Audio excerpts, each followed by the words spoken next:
Hey, good morning. Yes, it is. It's Monday morning. Back in the saddle again. So today we're going to talk about a little bit about the sale and selling of the shop, and then we're going to talk about things that you can do to better yourself, not only in business but in real life.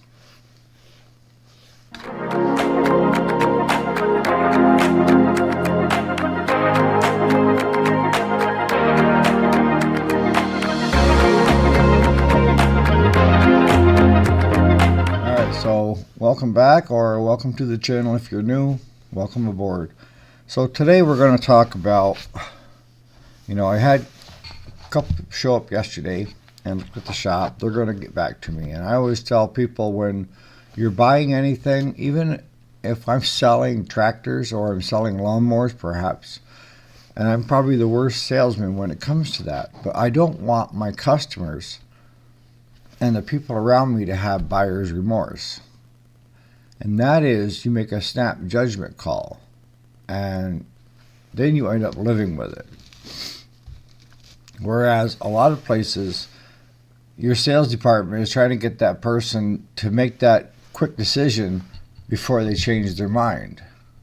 It's just a couple easy steps and we'll have you out the door, and you know how it goes. I'm the opposite. It doesn't matter whether I'm selling a farm tractor to an individual or I'm selling them a used riding lawnmower. I always tell them, look it over, go home, and think about it for the next couple days. And if you still feel it's a good move for you and a good deal for you, then go for it. If you don't, because I've always been a person of, if it's meant to be, it'll be, okay? And I don't make snap judgment calls. I mean, there have been a few that where I had to either shit or get off the pot, quit. And I know that a lot of you folks, if you're in business and stuff, you probably had to do the same thing over the years so that you didn't lose out. But I always think it is better to err on the side of caution, instead of just leaping before you see what's down there. So anyhow, they're going to look it all over. I got another one that's 61 that he wants to come out this week and look at it. He was coming yesterday, but he said that it's too cold out, too wet. He just picked another day. And I've got one more person that their son is interested in it. And they're going to try to get together and come out to the shop this week as well during shop hours so they can see what it is. See, the thing is I'm not selling the shop per se. I'm not selling the business. I'm selling the building. Now, if somebody come in and said, here's a stupid number for everything, Eric, just give me the keys and walk out. Hell yeah. That's not a hard decision to make, is it? I don't have to mull that one over. But that's not going to happen. If somebody wanted to get into the small engine repair business today, I would not recommend them to be saddled with a lot of inventory, which I have. But the difference is my inventory is paid for. Yours, if you bought the shop with the inventory, now you'd be saddled with the inventory cost as well. You see where I'm going with this? So, like I say, it doesn't sell. It hasn't sold until it's sold. And either way, I hope that you guys will still want to listen to me ramble on, because if I do sell the shop, I decide not to stay in the business, I'd like to continue with this channel, because I've met so many really, really nice people out there on the channel. And I appreciate all of you. So, what's the biggest competition out there when it comes to your business? And a lot of times it's yourself. See, with me, why did I succeed where others failed the same thing? And I feel it's because I wasn't competing against them. My motto has always been to do better today than what I did yesterday. And I always competed with myself. With myself. I don't compete with other people. You know, I don't need to be better than somebody else. I just need to be better than who I was yesterday. A better person, a better husband, a better dad, a better businessman, you name it. I strive to be better at something better today than I was yesterday, a week ago, a year ago. The other thing that I think plays a big part in becoming successful is seeing markets, seeing where you can capitalize on it, see where you can improve it, and then run with it. But then you also have to have the visionary to know when to stop and make a course correction, because now you're up against the headwinds that you started doing this and everybody's copycatted you to doing the same thing. So now you have to change it up a little bit to offer something different, whether it be better service, better prices, having the parts in stock. There's something that is going to put you apart from everybody else. I'm going to tell you right now that only you know it, because I could go to 10 of your shops that are out there, you guys, and each shop is going to be different. Each shop is unique. Each business owner is unique in how they run that shop. Now, if I went into a shop and they don't have much of a markup on their parts, because it's hard these days, and I know a lot of you guys, just like us, are buying your parts online instead of going through your distributor, because your distributor is 2-3 times as much as the parts that you can get online or from China in a week. So in that case, it would be hard. If you're buying from your distributor, you wouldn't have any markup, because this is general trend, is that every 6 months that passes, technology doubles, triples, what have you. We're leaps and bounds. It's been that way for quite some time. The learning curve to the people that are using it has taken longer. And when I say longer, it's not the kids. The kids grew up with this stuff, so it's all second nature to them. But you start getting into the baby boomers, they were kind of late to the table trying to figure out how to use this crap.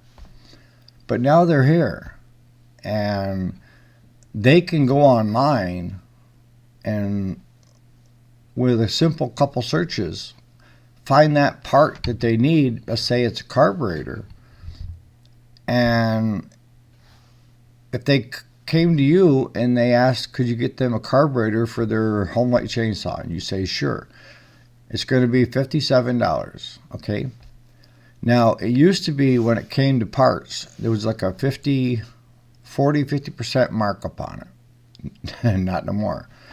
So let's say, you marked it up 10%.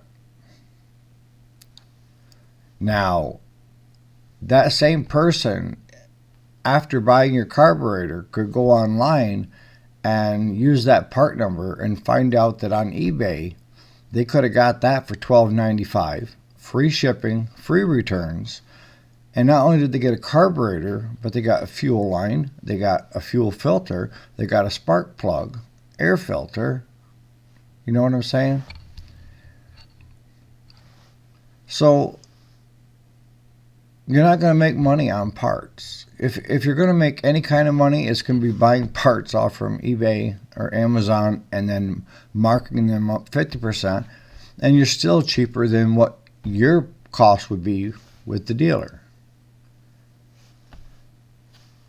Hourly rates, if I've always said when it comes to hourly rates, you have to be competitive to a certain extent, but you have to know what the market is in your area and what the going rate is. And then you also have to take into consideration your skill level, your experience. If you're learning the trade and you're starting out and you're learning it on the backs of your customer, then your rate should be lower. And what I find is a lot of people that are what I call backyard mechanics. And that's where some good business people start out. They know their limitations, so they start out working nights and weekends for family and friends on their small engines, whether it be a chainsaw, a weed eater, what have you. And they're charging, their customers the cost of the parts and, $15-20 an hour to work on it. Because they don't have the business yet. They're not going and paying all this extra crap that you do when you become a business, especially in New York. So that's the entry level. Now, if you've never done small engine repairs and mechanics, and you buy a business that's already established, I also don't think that it's wise to have the full hourly rate if you... Travis is going to help me on this, and so isn't Jason. That you take somebody that's skilled, they can do the job, X job, in about 15 minutes. Knock it right out because they're experienced and they know what they're doing. Whereas you take somebody that doesn't know what they're doing, I've seen go 2, 3, 4 hours trying to accomplish the same task that somebody like Jason or Travis would do in 15 minutes. So is it fair to bill the customer 4 hours for something that should have taken less than half an hour? And that's what I mean by learning on your customers' backs. I really feel that you should learn how to do this stuff and do it on your time, not your customers, when it comes to billable hours. If I hire a mechanic, my expectation is that they already have experience. And if they're going to be apprentice mechanics, then they're not going to get the same hourly rate as my good mechanics, my experienced ones. But I'm also not going to bill my customers the full shop rate if I have that individual working on it, because I know that that person is learning how to do that job. And he or she is learning from someone that is experienced. So when it comes to your hourly rate, you could adjust that. Maybe like with us, you guys told us, hey, you're way too low. You got experience, So we did. We raised our hourly rate by, $15? We're at 55 now, and we're thinking about doing it again, because even with that much of an increase, it didn't. My customers didn't even flinch, because they know that the other 3 shops in the area, and when I say area, within a 50-mile radius, are 90 to 120. And I know those shops are billing customers on the backs of someone learning the trade when they bring somebody in, where we don't. That's where I differentiate from everybody else. I do not compete with everybody else. So we can look at that, of how to increase sales through parts, how to increase your hourly rate if it's too low to boost more income coming in. We can look at, what are you carrying for inventory? Are you carrying a lot of inventory that isn't moving? Or are you carrying the bare essentials and that you're waiting on parts to get stuff done? And most shops run this way. And that is, your mechanic or if you're a mechanic, you may be working on 3 or 4 different machines at the same time. And what do I mean by that? I mean, you could start off with, machine A, and you're doing a service on it, but you lack an air filter. So you get everything done but the air filter, and you clock out on that one. You jump to machine B. You do everything you need to do on that, but then you have to wait for a deck belt to come in. So you clock out on that. You go to the next one. But in order to do that, you have to have room to move those units out of the way until those parts get here. And you don't get paid until those parts get here and that machine gets out. So if you don't have a lot of room in your mechanics bays, and you don't have very much room in an outbuilding where you can keep them out of the weather, then you need to carry more inventory of the faster moving stuff. See, bigger and essentials, you need the fuel filters, and we have one fuel filter that'll work on all of them. And I'll be happy to, if you guys are interested, I can give you part numbers from Rotary. Spark plugs. Usually they're 19s. We carry probably about 12 different spark plugs for each group. For the chainsaws, weed eaters, there's I think 10 different ones that we carry. And then for the lawnmowers, snow blowers, and all them, the 12s and 19s. I can get you a list on those. Oil filters. We carry, I get them by the case. And we do the Briggs, the Kohler, Kawasaki, and Honda. Those are your 3 out there. Now, if you're working on a Kubota, you're probably going to have to order a Kubota through Kubota. If you're working on a John Deere, if it doesn't have a Kawasaki engine on it, then, and the newer John Deeres are coming through with, it's a weird system. And you guys that are working on stuff already know it. It's how you snap it in. And those aren't available to the public unless you go through a dealership, which I've already mentioned before. I grew up with the guys that own the John Deere dealership, and we help each other out. We pay just above cost, and we give them that same deal when they're dealing with us. So you can do it on being smart on parts. You can do it on labor rates. You can do it on inventory, because the key to making money in the shop is getting it in and getting it out and getting paid. Right? Those are the 3 steps. Get the machine here, work on the machine, and then get paid for the machine. So there's 3 places that you could look at to see if you could improve.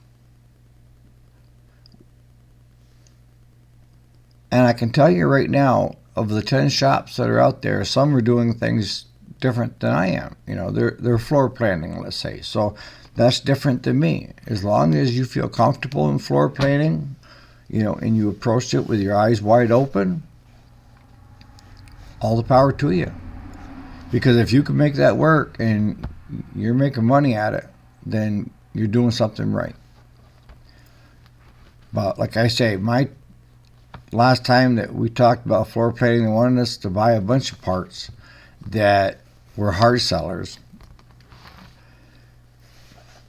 And there's enough, I can't compete with the big box stores. And have we had customers ask about carrying at least like push mowers and snow blowers? Yeah. And I tell my customers, if you see a Cub Cadet, if you see a Troy-Bilt, if you see a on, except for John Deere, Kubota, and Aaron's Simplicity, I can get it for you. I'm a dealer for you. I can order it and have it here within a week. But it probably isn't going to be as cheap as the guy that's floor planning it, because he's got a gazillion of them, or the big box stores. So you have to have something you're offering that's unique that they aren't offering. And that may be that they are offering this small compact tractors with many attachments, side-by-side. Cub Cadet has their own side-by-side now, but I think it's just a Hassan, Massimo, Coleman. They're all the same breed from China. Same issues. So you need to find something that you can do better than you did the day before. And you have to be able to spot opportunity. See, now opportunity, when it knocks on your door, you need to react quickly to that. And that could be simply, a shop going out and wanting to know if you want to buy their excess inventory, and a lot of it is fast-moving stuff, and get it for half price. That's opportunity. As I mentioned with Randy's small engine, he buys up a lot of the home light, especially the new old stock, the stuff you can't get anymore. And with me, I've bought up 2 of the smaller shops in this area. When I say this area, there was one that was like 67 miles away, and then the other one about 35. But I went in, I bought their inventory.